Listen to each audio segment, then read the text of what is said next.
মার্কেটে আপনি বিভিন্ন প্রাইজের বিভিন্ন ব্র্যান্ডের বিভিন্ন রাউটার পেয়ে যাবেন। একেকটা এক এক টেকনোলজি উপর বেস করে তৈরি করা হয়েছে। বাট আমি লাস্ট 10 ইয়ার্সের মধ্যে এই পর্যন্ত 6 থেকে 7টা ব্র্যান্ডের রাউটার ব্যবহার করেছি। অ্যান্ড রিসেন্টলি আমি একটা রাউটার পুনরায় পারচেস করেছি, যে রাউটারটি আমি গত 2 বছর যাবত ব্যবহার করছি অলরেডি। এটা হচ্ছে TP-Link-এর Archer C6। এটা হচ্ছে ভার্সন 4 অ্যান্ড লাস্ট 2 ইয়ার্স এটা ব্যবহার করছি, সেটা হচ্ছে ভার্সন 3।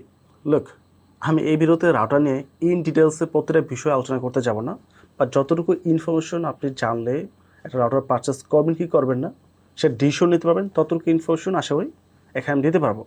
মেইনলি আমার যে এক্সপিরিয়েন্সটা হয়েছে এই রাউটারটা নিয়ে সেটি আপনাদের সাথে শেয়ার করব। বিশেষ করে যাদের বাসা ফ্যামিলি মেম্বার অনেক বেশি, 10-15 জন বা 20 জনের মতো, বা উপরের ফ্লোরে নিচের ফ্লোর থাকতেছেন, ইভেন এমনও হতে পারে পাশাপাশি ফ্ল্যাটে আপনার দুটো ফ্যামিলি থাকতেছেন, সেই সব ক্ষেত্রে আপনি এই রাউটারটি নিতে পারেন।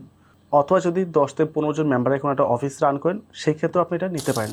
এটা একটি ম্যাশ ওয়াইফাই রাউটার এবং এটা মিমো টেকনোলজি সাপোর্ট করে, যার ফলে আপনি মাল্টিপল ডিভাইস একসাথে এটাতে রান করতে পারবেন। এটা সর্বোচ্চ ক্যাপাসিটি হচ্ছে 35টি ডিভাইস একসাথে সাপোর্ট দিতে পারবে। আচ্ছা, রাউটারটা ওপেন করে দেখি।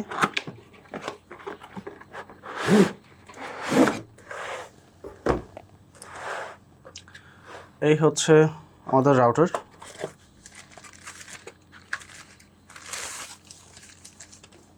এখানটা ইনস্টলেশন গাইড রয়েছে, যদিও এটা আমরা কেউই দেখি না বা পড়বো না স্বাভাবিকভাবেই।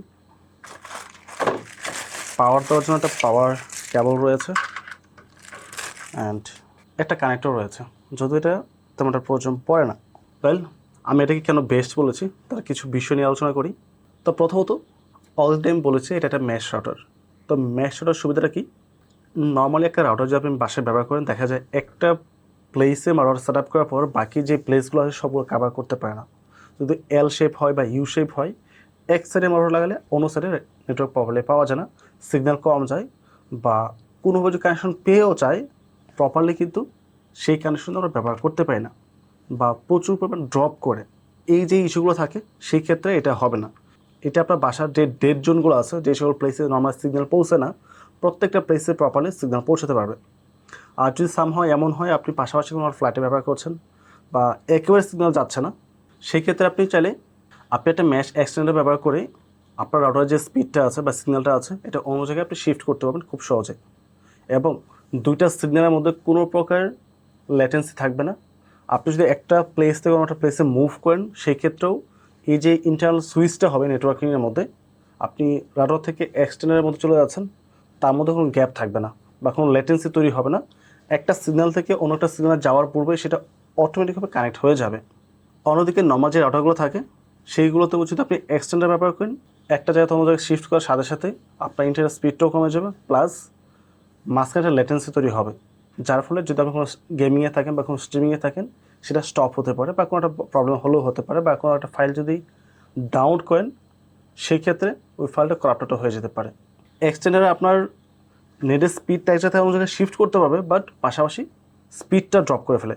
বাট যখন ম্যাশ টেকনোলজির কোনো রাউটার ব্যবহার করবেন, ম্যাশ এক্সটেন্ডার ব্যবহার করবেন, তখন এই বিষয়টা ঘটবে না। আপনি যেখানে যান না কেন অলওয়েজ আপনার স্পিডটা সেমই থাকবে, কোনো প্রকার ল্যাটেন্সি তৈরি হবে না।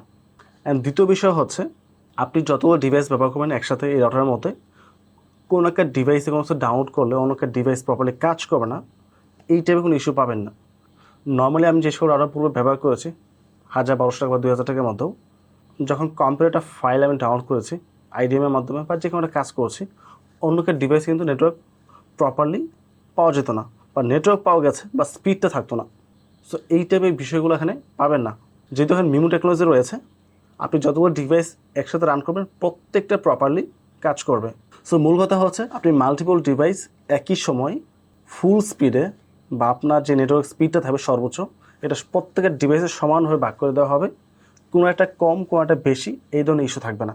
অ্যান্ড সবচেয়ে বড় প্রবলেম হচ্ছে রাউটার সামটাইম হ্যাং করে। বিশেষ করে আমার সাথে এই বিষয় অনেক বেশি ঘটেছে। পূর্বে আমি যে করে ব্র্যান্ডের রাউটার ব্যবহার করেছি, ইভেন TP-Link-এও যে নর্মাল যে রাউটারগুলো আছে সেটা তো এরকম হয়েছে। সাডেনলি আপনার নেট অফ হয়ে গেছে বা নেট রয়েছে কাজ করছে না, কোনো একটা প্রবলেম হচ্ছে, আপনি আইএসপিকে কল দেবেন, কল দিয়ে প্রবলেম জানানোর পর ওরা বলবে না সব কিছু ঠিকঠাক আছে, আপনার রাউটারটা অন অফ করে দেখতে পারেন অথবা পুরো রিসেট করে দেখতে পারেন। দেখা যায় ম্যাক্সিমাম টাইম এই বিষয়টাই ঘটে। রাউটার জাস্ট অন অফ করলে সলভ হয়ে যায়, অথবা অনেক সময় রিসেট করে পুনরায় সেট আপ করলে এটা সলভ হয়ে যায়। সো এই যে হ্যাংয়ের বিষয়টা থাকে, এই ধরনের কোনো প্রকার ইস্যু এখানে পাবেন না। আমি লাস্ট 2 ইয়ার্সের মধ্যে একবারও আমার রাউটারটি আমি অন অফ করে নেই এই প্রবলেমের জন্য। যদিও আমাকে 2-1বার করতে হয়েছে আইএসপি থেকে বলার পর, বাট তাদের কোনো প্রকার সলিউশন হয়নি। ফাইনালি দেখা যাচ্ছে ওদের একটা প্রবলেমের কারণে সেই সমস্যাটা হয়েছিল। সো আমি প্র্যাকটিক্যালি যে 3টে এক্সপিরিয়েন্স করেছি, প্রথমত এটা একটা ম্যাশ রাউটার, যার ফলে সিগন্যালে প্রপারলি সব জায়গায় ছড়াতে পারে, আর প্রয়োজন পড়লে ম্যাশ এক্সটেন্ডার যেগুলো আছে সেটা আপনি ব্যবহার করতে পারেন। দ্বিতীয়ত, আপনি মাল্টিপল ডিভাইস এখানে একসাথে ব্যবহার করতে পারবেন, কোনো একটা ডিভাইসের কারণে অন্য একটা ডিভাইস স্লো হয়ে যাবে এই ধরনের ইস্যু এখানে পাবেন না। এবং থার্ড হচ্ছে, এটাতে কোনো প্রকার হ্যাং বা ল্যাকের যে বিষয়গুলো থাকে সেটাও আপনি পাবেন না। আই থিঙ্ক এই 3টা বিষয়ই যথেষ্ট একটা রাউটার বাই করার জন্য। ইভেন এখানে আরও কিছু চমৎকার ফিচার্স রয়েছে, যেমন আমরা যে সকল ডিভাইস ব্যবহার করি তার মধ্যে কিছু ডিভাইস 4G, কিছু 5G এবং কিছু তারও কম রয়েছে। এখন আপনার ডিভাইস যদি 5G সাপোর্টেড থাকে তাহলে 5G সিগন্যাল ওরা পাবে, বাট যদি সামহাউ 5G সাপোর্ট না করে তাহলে সেটা 2G আন্ডারে চলে আসবে। 2.4G এবং 5G দুটো আলাদা ব্যান্ডউইথের সিগন্যাল রয়েছে। সো যেই ডিভাইস যেটা সাপোর্ট করে সেখানেই অটোমেটিকভাবে কানেক্ট হয়ে যাবে। পাশাপাশি সাপোজ আপনি রাউটারটি পারচেস করেছেন অ্যান্ড আপনার পাশে পুরাতন কোনো একটা রাউটার রয়েছে যেটা ম্যাশ টেকনোলজিটা সাপোর্ট করে। সো আপনি একটা ইউনিটের মধ্যে আপনার রাউটার সেট আপ করেছেন এবং আপনার ইউনিট প্রপারলি কাভার করছে, অ্যান্ড পাশে যে ইউনিটটা আছে সেখানে কিছু পাচ্ছে কিছু পাচ্ছে না। সেই ক্ষেত্রে যদি ওই রাউটারটি ম্যাশ সাপোর্ট করে তাহলে জাস্ট এই রাউটার থেকে আপনি ওই রাউটারের মধ্যে জাস্ট ওয়্যারলেসলি কানেক্ট করে সেটা অ্যাজ এ ম্যাশ ইউনিট হিসেবে ব্যবহার করতে পারবেন, যেটা এই বর্তমানে 4 ভার্সন থেকে চালু হয়েছে।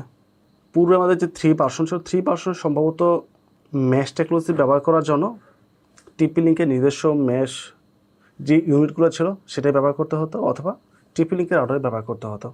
বাট এখন কিন্তু সেটা লাগবে না। আপনি যেই ব্র্যান্ডের রাউটার ব্যবহার করেন না কেন, it doesn't matter, just mash technology support করলেই হবে। আমাদের প্রত্যেকের বাসায় গেস্ট আসে, গেস্টের জন্য আপনি চাইলে মেইন যে পাসওয়ার্ড বা ওয়াইফাই সিস্টেমটা আছে এটা না দিয়ে গেস্টের জন্য আলাদাভাবে একটা সিগন্যাল রেডি করতে পারেন। সেই ক্ষেত্রে গেস্ট যারা থাকবে তারা ওই সিগন্যাল আন্ডারে চলে আসবে এবং ওই পাসওয়ার্ডে মেনটেন করতে পারবে। আপনি চাইলে সেটা যখন তখন অন অফও করতে পারবেন। ইভেন আপনি এই রাউটারটি সম্পূর্ণভাবে আপনার মোবাইল থেকে কন্ট্রোল করতে পারবেন।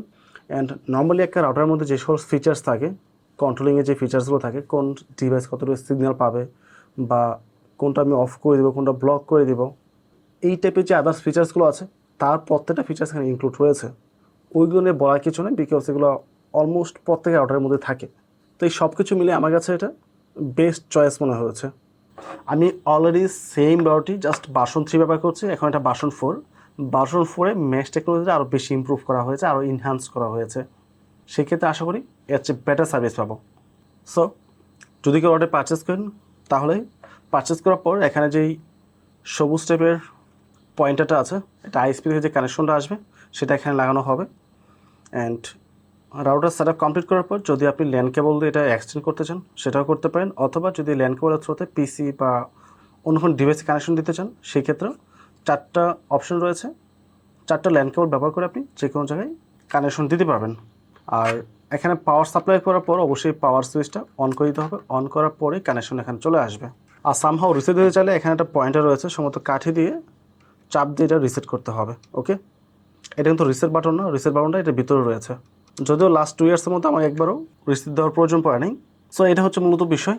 ওয়েল, প্রাইসটা বলা হয় নাই, এটার প্রাইস বর্তমানে হচ্ছে 3,500 টাকা। এটা কিছু কিছু প্লেসে হয়তো 3,600 টাকা বা 650 রাখতে পারে। আর যদি পরিচিত কোনো পার্সন থাকে সেক্ষেত্রে হয়তো 3,500 টাকার মতো রাখবে। আমার কাছ থেকে 3,500 টাকা রাখা হয়েছে। সো যদি ভিডিও ভালো লাগে অবশ্যই চ্যানেল সাবস্ক্রাইব করে পাশে থাকবেন এবং ভিডিওতে লাইক এবং কমেন্ট করতে ভুলবেন না। পরবর্তী টপিকে আবার কথা হবে। আসসালামু আলাইকুম।